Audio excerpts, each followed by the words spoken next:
പ്രിയപ്പെട്ട പക്ഷേ കേരളത്തിലെ ബി.ജെ.പി. നേതൃത്വത്തെ ആകെ ഉലയ്ക്കുകയും അണികളെ പോലും അമ്പരപ്പിക്കുകയും ചെയ്ത വലിയൊരു തെരഞ്ഞെടുപ്പ് ഫണ്ട് കൊള്ളയുടെ ഞെട്ടിക്കുന്ന വിവരങ്ങളാണ് ഇപ്പോൾ പുറത്തു വന്നുകൊണ്ടിരിക്കുന്നത്. രാജ്യമൊട്ടാകെ ബി.ജെ.പി. വലിയ തരംഗങ്ങൾ സൃഷ്ടിക്കുന്നുവെന്ന് അവകാശപ്പെടുമ്പോഴും കേരളത്തിൽ ആ പാർട്ടിക്ക് എന്തുകൊണ്ടാണ് ചുവടുറപ്പിക്കാൻ കഴിയാത്തത് എന്നുള്ള ചോദ്യത്തിനുള്ള വ്യക്തമായ ഉത്തരം കൂടിയാണ് ഇപ്പോൾ പുറത്തു വരുന്ന ഈ കോടികളുടെ അഴിമതി കഥകൾ. സ്വന്തം രാഷ്ട്രീയ പ്രസ്ഥാനത്തിന്റെ ആദർശങ്ങളെയും തിരഞ്ഞെടുപ്പ് ലക്ഷ്യങ്ങളെയും അപ്പാടെ മറന്നുകൊണ്ട് പാർട്ടിയുടെ ഔദ്യോഗിക കൊടികളും ബാനറുകളും വരെ വിറ്റ് സ്വന്തം കീശ വീർപ്പിച്ച ഉന്നത നേതാക്കളുടെ പകൽ കൊള്ളയാണ് തിരുവനന്തപുരം ജില്ല കേന്ദ്രീകരിച്ച് പൂർണ്ണമായും വെളിച്ചത്തായിരിക്കുന്നത്. വൻതോതിൽ പണം തട്ടിയെടുക്കാൻ വേണ്ടി പാർട്ടിയുടെ ഉന്നത ഭാരവാഹികൾ നടത്തിയ ഗൂഢാലോചനകളും കമ്മീഷൻ ഇടപാടുകളും വ്യാജരേഖ നിർമ്മാണങ്ങളും ഓരോന്നോരോന്നായി പുറത്തു വരുമ്പോൾ സംസ്ഥാന നേതൃത്വം കൃത്യമായ മറുപടി പോലും നൽകാൻ കഴിയാതെ അക്ഷരാർത്ഥത്തിൽ പകച്ചു നിൽക്കുകയാണ്. ദേശീയ നേതൃത്വത്തിന് മുന്നിൽ വരെ എത്തി നിൽക്കുന്ന കടുത്ത അഴിമതി ആരോപണങ്ങളുടെ ഡിജിറ്റൽ തെളിവുകൾ കേരള ബി.ജെ.പിയുടെ യഥാർത്ഥ മുഖം മൂടിയാണ് ഇപ്പോൾ പൊതുസമൂഹത്തിന് മുന്നിൽ പൂർണ്ണമായും അഴിച്ചുവെച്ചിരിക്കുന്നത്.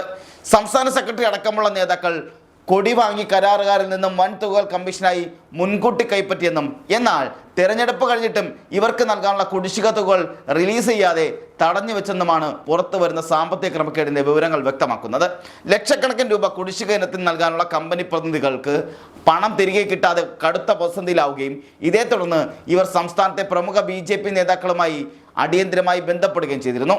തങ്ങൾക്ക് ലഭിക്കേണ്ട ആകെ ലാഭവിഹിതത്തിൽ നിന്നാണ് പാർട്ടിയുടെ ഉന്നത നേതാക്കൾക്ക് ലക്ഷങ്ങൾ കമ്മീഷൻ എടുത്ത് നൽകിയതെന്നും എന്നിട്ടും തങ്ങളെ ഈ രീതിയിൽ കബളിപ്പിക്കുന്നത് നീതികേടാണെന്നും കരാറുകാർ ഉന്നയിക്കുന്നുണ്ട്. തെരഞ്ഞെടുപ്പ് കഴിഞ്ഞ ഉടൻ മുഴുവൻ കുടിശ്ശികയും തീർത്ത് നൽകാമെന്ന് സംസ്ഥാന സെക്രട്ടറി ഉറപ്പു നൽകിയതിൻ്റെ അടിസ്ഥാനത്തിലാണ് കമ്മീഷൻ തുക കൈമാറിയത്. എന്നാൽ ഇപ്പോൾ ഫണ്ട് റിലീസ് ചെയ്യാൻ ആവശ്യപ്പെട്ട നേതാക്കളെ നിരന്തരമായി ബന്ധപ്പെടുമ്പോൾ ആരും ഫോൺ എടുക്കാൻ പോലും തയ്യാറാകുന്നില്ല. ഈ പണമിടപാടുകൾ കാരണം കമ്പനികൾ വലിയ സാമ്പത്തിക നഷ്ടത്തിലാവുകയും വലിയ ആഭ്യന്തര പ്രശ്നങ്ങൾ നേരിടേണ്ടി വരികയും ചെയ്യുന്ന ഗുരുതരമായ പരാതികളാണ് ഇപ്പോൾ ഉയർന്നു വന്നിട്ടുള്ളത്. ബി.ജെ.പി. ഫണ്ട് തട്ടിപ്പിൽ നിർണായകമായ ഈ സാമ്പത്തിക ഇടപാടുകളെക്കുറിച്ചും കമ്മീഷൻ നൽകിയതിനെക്കുറിച്ചും കരാറുകാരൻ സംസ്ഥാന നേതാക്കളോട് സംസാരിക്കുന്ന വ്യക്തമായ ഓഡിയോ ദൃശ്യങ്ങൾ നമുക്കൊന്ന് കേട്ടുവരാം. നമ്മുടെ പേയ്മെന്റ് ഫുള്ള് വാങ്ങി തരുമ്പം കൊടുക്കാമെന്നല്ലേ ഞാൻ അന്ന് പറഞ്ഞത്. അഞ്ജനയ്ക്ക് 31 ലക്ഷം രൂപ കൊടുക്കുന്ന സമയത്ത് ഞാൻ പറഞ്ഞതല്ലേ പുതിയ ഫുൾ എമൗണ്ട് തന്നിട്ട് കൊടുത്താൽ മതി എന്നല്ലേ ആദ്യം പറഞ്ഞത്. പിന്നെ കുഴപ്പമില്ല, ഇലക്ഷൻ കഴിഞ്ഞ ഉടനെ ബാക്കി ബാലൻസ് 4,65,000 രൂപ മേടിച്ച് തരാം, ഇലക്ഷൻ കഴിഞ്ഞ ഉടനെ തരാമെന്ന് അഞ്ജന പറഞ്ഞതിൻ്റെ ഉറപ്പിലാണ് ഞാൻ 31 ലക്ഷം രൂപ കൊണ്ട് കൊടുക്കുന്നത്. അപ്പോൾ ആ ഉറപ്പ് പറഞ്ഞിട്ട് ഇപ്പോൾ ആരും വിളിച്ചിട്ട് ഫോൺ എടുക്കുന്നില്ല. എൻ്റെ കാര്യം വളരെ ബുദ്ധിമുട്ടിലാണ്. കമ്പനിയിൽ ഞാനിപ്പം ആ പ്രശ്നത്തിൽ നിൽക്കുകയാണ്. എനിക്ക് എന്തെങ്കിലും ഉടനെ ചെയ്തേ പറ്റുള്ളൂ. ഇത്രയും പെട്ടെന്ന് എനിക്ക് ബാക്കി 465 എനിക്ക് തരണം. നിങ്ങൾ പറഞ്ഞതനുസരിച്ച് പേയ്മെൻറ്റ് ഫുൾ എമൗണ്ട് ഞാൻ കൊണ്ട് കൊടുത്തിട്ടുണ്ട്. അഞ്ജനയിൽ 31 ലക്ഷം രൂപ ഞാൻ കൊണ്ട് കൊടുത്തിട്ടുണ്ട്. അത് ഞാൻ അപ്പോഴേ പറഞ്ഞാണ് ഫുൾ എമൗണ്ട് കിട്ടിയിട്ട് കൊടുത്താൽ പോരെന്ന് ചോദിച്ചപ്പോഴത്തേക്ക് ഇല്ല, അത് വർഷം കഴിഞ്ഞുകൊണ്ട് തരാമെന്നാണ് പറഞ്ഞത്. എന്നിട്ടിപ്പോൾ ഒരു രക്ഷയില്ല. ഞാൻ ഇത്രയും ദിവസമായില്ലേ, ഞാനിങ്ങനെ ഓരോ ദിവസം ഇങ്ങനെ ബുദ്ധിമുട്ടി കമ്പനിയിലൊന്നും മറുപടി പറയാൻ പറ്റാത്ത രീതിയിൽ കമ്പനി ആപാടെ നഷ്ടത്തിൽ നിൽക്കുവാണ്. നമുക്ക് ആപാടെ കിട്ടുന്നൊരു പ്രോഫിറ്റ് എന്ന് പറയുന്നത് അതാണ്. അതുപോലും ഇപ്പോൾ കിട്ടാതെ ഇപ്പം ആപാടെ കൈനഷ്ടം വന്നുകൊണ്ട് നിൽക്കുക. എത്രയും പെട്ടെന്ന് ആ പൈസ ഫണ്ടൊന്ന് റിലീസ് ചെയ്യാനുള്ള സംവിധാനം ഒന്ന് ചെയ്തു തരണേ. ഈ കേട്ടതുപോലെ അഴിമതി വാർത്തകൾ പുറത്തു വന്നപ്പോൾ ബി.ജെ.പി. നേതൃത്വം ഇവരുമായി യാതൊരു ബന്ധവുമില്ല എന്ന് പറഞ്ഞ് അണികൾക്ക് മുന്നിൽ ഒഴിഞ്ഞു മാറാൻ പരമാവധി ശ്രമിക്കുന്നുണ്ടെങ്കിലും പാർട്ടിയുടെ കോർ കമ്മിറ്റിയിലും സോഷ്യൽ മീഡിയ പ്രചരണ ചുമതലയിലും കോർഡിനേഷനിലും ഉണ്ടായിരുന്നവർ തന്നെയാണ് ഈ തട്ടിപ്പുകൾക്ക് പിന്നിൽ ബുദ്ധിയായി പ്രവർത്തിച്ചതെന്ന് വരെ വ്യക്തമാണ്. അതും വളരെ വ്യക്തമാകുന്നുണ്ട്. ഈ തെരഞ്ഞെടുപ്പ് ഫണ്ട് തട്ടിപ്പിൽ ഏറ്റവും വിചിത്രവും ബി.ജെ.പി. ദേശീയ നേതൃത്വത്തെ പോലും അങ്ങേയറ്റം ഞെട്ടിച്ചതുമായ ഒരു കണ്ടെത്തൽ പ്രചരണത്തിന് ഉപയോഗിച്ച ടാക്സി വാഹനങ്ങളുടെ ബില്ലുമായി ബന്ധപ്പെട്ടതാണ്. സാധാരണ രീതിയിൽ ഭൂമിയിലെ ഏതൊരു മനുഷ്യനും അറിയാവുന്നതുപോലെ ഒരു ദിവസത്തിൽ പരമാവധി 24 മണിക്കൂറുകൾ മാത്രമാണുള്ളത്. എന്നാൽ ബി.ജെ.പി. ദേശീയ സംഘടനാ ജനറൽ സെക്രട്ടറി BL സന്തോഷിന് മുന്നിൽ സമർപ്പിക്കപ്പെട്ട ഒരു ടൂറിസ്റ്റ് ടാക്സി ബില്ലിൽ ഒരു ദിവസം വാഹനം 27 മണിക്കൂർ തുടർച്ചയായി ഓടിയെന്നാണ് രേഖപ്പെടുത്തിയിരിക്കുന്നത്. തിരുവനന്തപുരം നോർത്തിലെ ഒരു പ്രമുഖ ബി.ജെ.പി. നേതാവിന്റെ നേരിട്ടുള്ള ഉടമസ്ഥയിലുള്ള TN ടൂർസ് എന്ന യാത്രാ ഏജൻസി സമർപ്പിച്ച ഔദ്യോഗിക ബില്ലിലാണ് ഈ അവിശ്വസനീയമായ സാമ്പത്തിക തിരിമറി നടന്നിട്ടുള്ളത്. ഇല്ലാത്ത യാത്രകൾ വ്യാജമായി ചമച്ചുകൊണ്ട് പാർട്ടി ഫണ്ടിൽ നിന്നും ലക്ഷക്കണക്കിന് രൂപ തട്ടിയെടുക്കാൻ വേണ്ടിയാണ് ഒരു ദിവസത്തിൽ 27 മണിക്കൂർ എന്ന വിചിത്ര കണക്ക് ബില്ലിൽ രേഖപ്പെടുത്തി സമർപ്പിച്ചത്. ബി.ജെ.പി. കേന്ദ്ര നേതൃത്വത്തിന്റെ കർശനമായ നിർദ്ദേശപ്രകാരം നടത്തിയ ആഭ്യന്തര അന്വേഷണത്തിലാണ് ഈ തട്ടിപ്പും വെളിച്ചത്ത് വന്നത്. ഇതിലും വലിയ തട്ടിപ്പാണ് ഈ ബില്ലുകൾക്കായി ഉപയോഗിച്ചിരിക്കുന്ന GST നമ്പറുകൾ പരിശോധിച്ചപ്പോൾ അന്വേഷണ സംഘത്തിന് കണ്ടെത്താൻ കഴിഞ്ഞത്.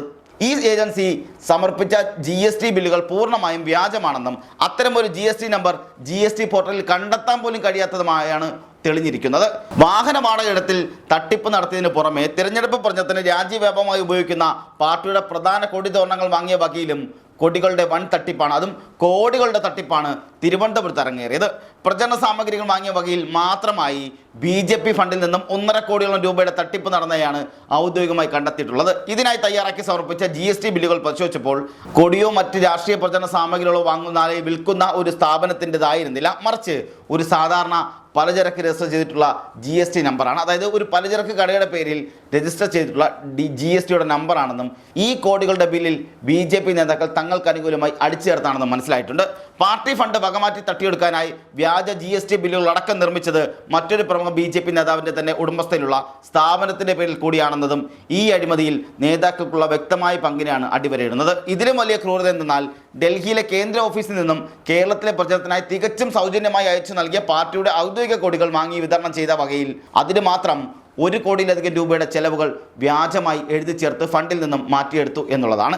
ഇതിനു പുറമെ രാജ്യത്തിൻ്റെ പ്രധാനമന്ത്രി പങ്കെടുത്ത വലിയ പൊതുപരിപാടികളുടെയും ഹൈലൈറ്റായ റോഡ് ഷോയുടെയും ഭാഗമായി തിരുവനന്തപുരം നഗരത്തിൽ സ്ഥാപിച്ച ഭീമാകാരമായ കട്ടൗട്ടുകൾ വാങ്ങിയ ഇടപാടിലും ലക്ഷങ്ങളുടെ അഴിമതിയാണ് നടന്നിരിക്കുന്നത്.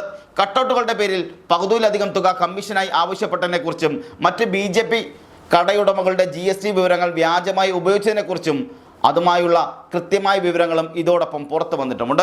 സംസ്ഥാന സെക്രട്ടറി MP അഞ്ജനയും BJPയുടെ സൈബർ സോഷ്യൽ മീഡിയ ഭാഗത്തിനെയും തെരഞ്ഞെടുപ്പ് മാനേജിംഗ് കമ്മിറ്റിയുടെ പ്രധാന ചുമതലക്കാരായിരുന്ന സിദ്ധാർത്ഥും ഈ സാമ്പത്തിക ഇടപാടുകളിൽ നേരിട്ട് പങ്കാളികളായിരുന്നു എന്നുള്ളതാണ് ഔദ്യോഗികമായി തെളിവുകൾ സൂചിപ്പിക്കുന്നത്.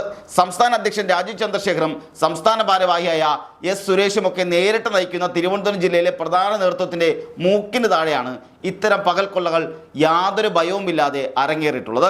തെരഞ്ഞെടുപ്പ് ഫണ്ട് കൈകാര്യം ചെയ്യുന്നതിൽ നേതാക്കളെല്ലാവരും കൂട്ടത്തോടെ പങ്കാളിയായതുകൊണ്ട് തന്നെയാണ് തുടക്കത്തിൽ ആരും ഇതിനെതിരെ പ്രതികരിക്കാതിരുന്നതും ഒരു തരത്തിലുള്ള നടപടിയും എടുക്കാൻ മടിച്ചതുമെന്ന ആരോപണവും അണികൾക്കിടയിലും ഇപ്പോൾ ശക്തമാകുന്നുണ്ട്.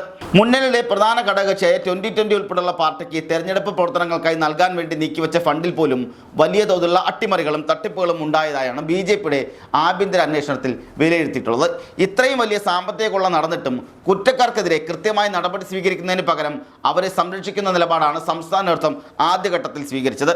ക്രമക്കേടുകൾ പൂർണ്ണമായും ജനങ്ങൾക്ക് മുന്നിൽ വെളിപ്പെട്ടതിനെ തുടർന്ന് RSSും BJP ദേശീയ നേതൃത്വവും കടുത്ത അതൃപ്തി അറിയിച്ച സാഹചര്യത്തിലാണ് കുമ്മനം രാജശേഖരൻ, PK കൃഷ്ണദാസ്, കൃഷ്ണകുമാർ എന്നിവരുടെ നേതൃത്വത്തിൽ ഒരു ആഭ്യന്തര അന്വേഷണ സമിതിക്ക് ഒടുവിൽ രൂപം നൽകിയത്.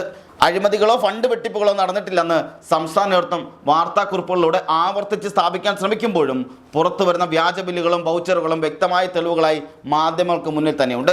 ഇതിനോടകം തന്നെ ഈ വിഷയത്തിൽ പോലീസിനും മറ്റ് അന്വേഷണ ഏജൻസികൾക്കും പരാതികൾ ലഭിച്ചിട്ടുമുണ്ട്. എന്നാൽ BJPയിലെ ക്രമക്കേടുകൾക്കെതിരെയുള്ള അച്ചടക്ക നടപടികൾ പാർട്ടിയുടെ ആഭ്യന്തരകാര്യം മാത്രമാണെന്നും പൊതുസമൂഹത്തെയോ മാധ്യമങ്ങളെയോ അത് അറിയിക്കേണ്ടതില്ലെന്നുമാണ് സംസ്ഥാന നേതൃത്വത്തിന് ഇപ്പോഴത്തെ വിശദീകരണം. സ്വന്തം അണികൾ ചോര നീരാക്കി പിരിച്ചെടുത്തതും കേന്ദ്രത്തിൽ നിന്നും അനുവദിച്ചതുമായ കോടാനുകോടി രൂപയുടെ തെരഞ്ഞെടുപ്പ് ഫണ്ടിൽ നിന്നും വൻതോതിൽ പണം തട്ടിയെടുത്ത നേതാക്കൾ തന്നെയാണ് ഇപ്പോൾ അന്വേഷണം പ്രഖ്യാപിക്കുന്നതും നടപടിയെടുക്കാനിരിക്കുന്നുവെന്നതും അങ്ങേയറ്റം പരിഹാസ്യമാണ്.